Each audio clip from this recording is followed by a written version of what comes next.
Alrighty boyos, welcome back once again to another video. How you guys doing? Guys, today we're going to be taking a look at the new Cannonade rocket launcher in Fortnite Save the World. This is the first ever fully automatic rocket launcher that we've ever seen in this game, and it's in the steampunk set. So how do you get it?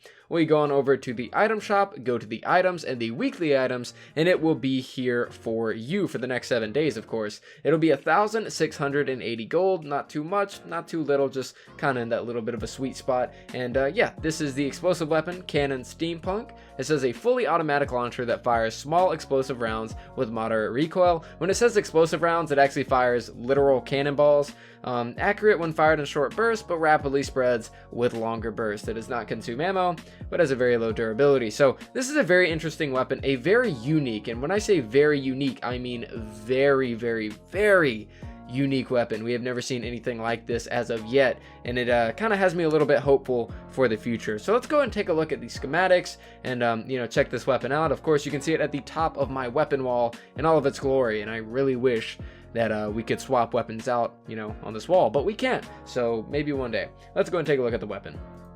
So this is the Cannonade that I have. I have a full damage roll on this weapon. If we take a look at the stats, we got 74,000 damage, 10% crit hit chance, 50% crit hit damage with a 3.5 fire rate. We have 16 in the magazine, 256 range, a 30 durability, and a 3.2 reload time with 3.7k impact. Now I went with a damage build on this weapon, and would I exactly advocate for a damage build?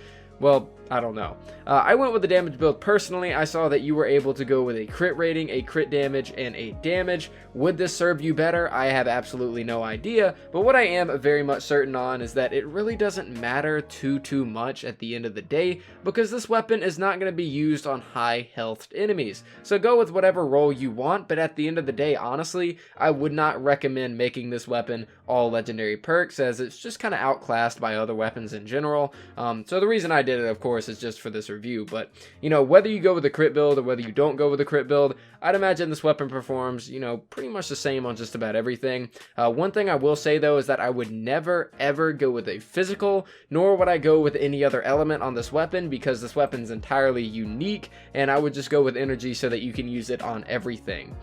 For this part right here is durability, reload speed, weapon stability. 100% would I go with mag size here. Weapon stability does nothing but change your kick. Durability really isn't that needed, and reload speed isn't as well, because you can buff that with a hero in your squad. But yeah, so I want the full damage build on this. You know, crit build, that would be kind of useful. I have no idea which one is better, but you know, they'll probably function the exact same. So let's take a look at the hero loadout that I went with on this weapon.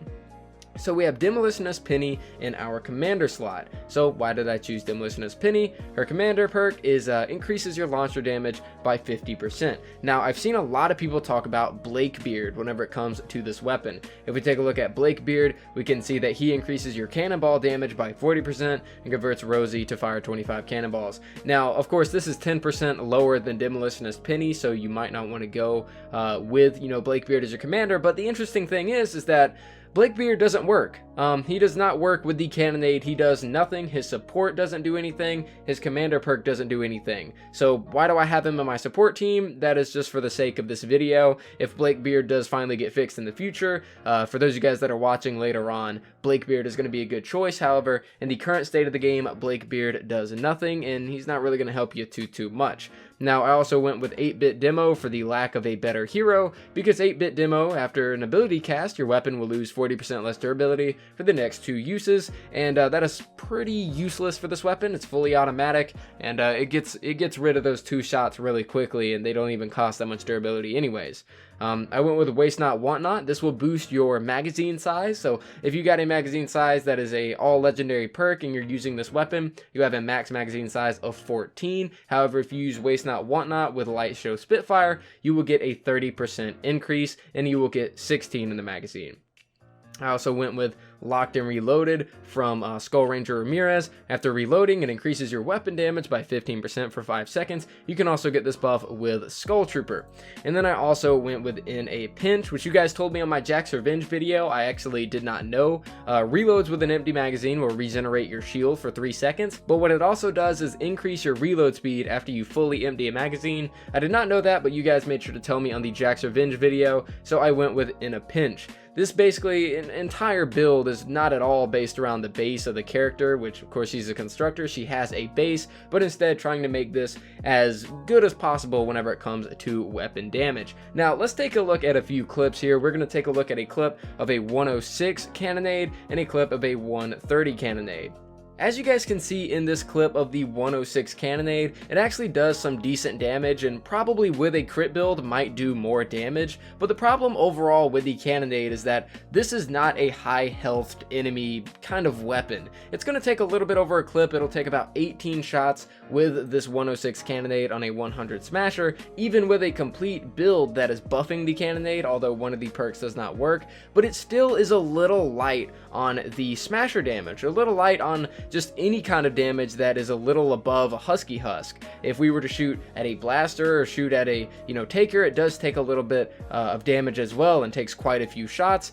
We can go on over to this clip of the 130 test, and the 130 test is practically the same thing. It'll take just under a clip to kill this smasher, and just in general with the Cannonade, it is not much of a smasher killer. It'll take you about 16, or it'll take about 14, my bad, shots to kill a smasher if you are using just a full damage build. Like I said, a crit build might net you faster damage, but that is with a damage build. This weapon just in general isn't really meant for high health targets. So what exactly is it meant for? Well, it's entirely meant for, I guess you could say, encampment missions. It's meant for big groups of enemies that don't have any propanes in them. It's meant for big groups of enemies that don't have that many shielders. And really what I've noticed that it's really good with is SSDs. So we are going to move on over to some gameplay of this weapon. And this is probably going to be the most hectic gameplay you guys are going to see. We're going to be using 130 Cannonades against power level 116, I believe it is, Husks, in a Twine SSD 8. This was Death Grip's SSD. He took me in there,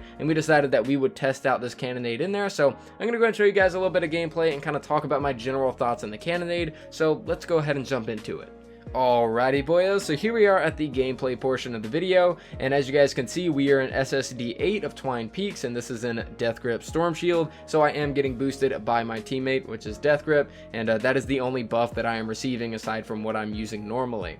So I kind of want to talk about a little bit of the Cannonade and my opinions on it, and just kind of give you guys my overall thoughts on if this weapon is really good, what exactly is it used for, and just all that kind of stuff. So first off, I'd like to go ahead and say that launchers in general, explosive weapons in general, aren't really that good. You know, we've seen stuff like the Noble Launcher in the past, and the Noble Launcher is quite strong. I know some people that don't like it, but the Noble Launcher does do a lot of damage because it covers an entire huge area in a whole horizontal line, and we'll be able to hit multiple targets at one time. You know, Noble Launcher, for example, is great. The Santa's Little Helper is fantastic as well. You're able to get out tons of damage with that weapon, especially with a crit build, although it really doesn't have that much of an explosive radius.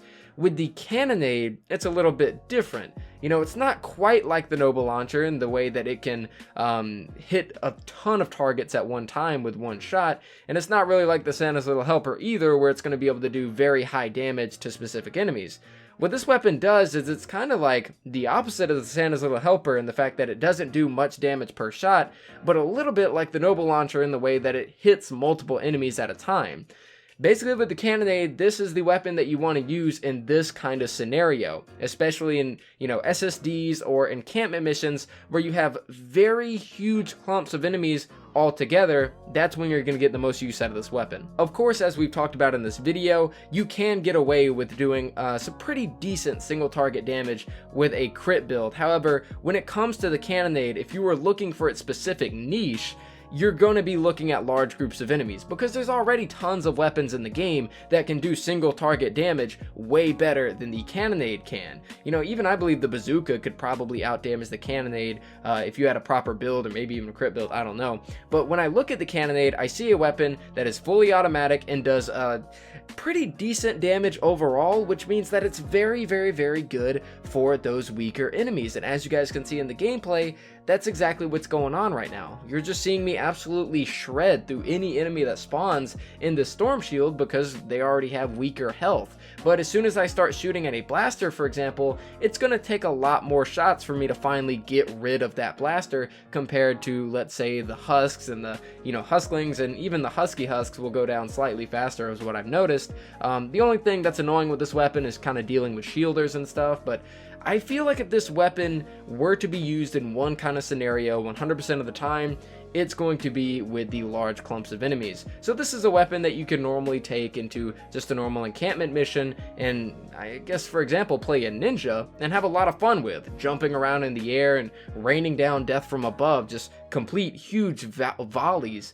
Just complete huge volleys of cannonballs on your targets, and it would be a very fun experience, and you would be getting the exact use that you would need to get out of the Cannonade. I did do some testing off camera with this weapon without a build that completely buffs its damage, and it's more or less just the same. It's really not going to matter against, the lower health targets. Against smashers, it takes a few more shots to kill, but aside from that, with the main use of the weapon, you're still pretty much getting the exact same results. Just hold down the trigger and wipe away any kind of trash mob that is in the area. Now, overall, is this weapon really good?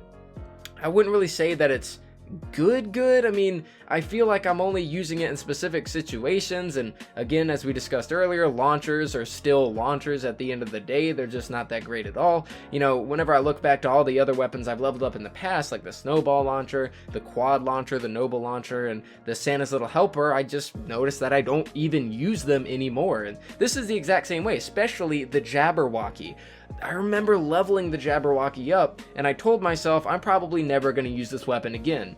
And that's exactly what happened. I never used it again, even after getting it full legendary perks. And even though I like the Cannonade, and I feel like the Cannonade is more fun, it's probably the same case with me personally. For those of you guys that like launchers, however, you guys are probably going to absolutely love this weapon. It's very unique, has a very different feel to it, and it's just a fun weapon to mess around with, especially in, game types like SSDs and encampment missions. In my personal opinion, it's a fun weapon. It's still kind of okay, but it's not really that good, and it still is a launcher. But guys, that's it for me. Let me know what you guys think in the comments down below.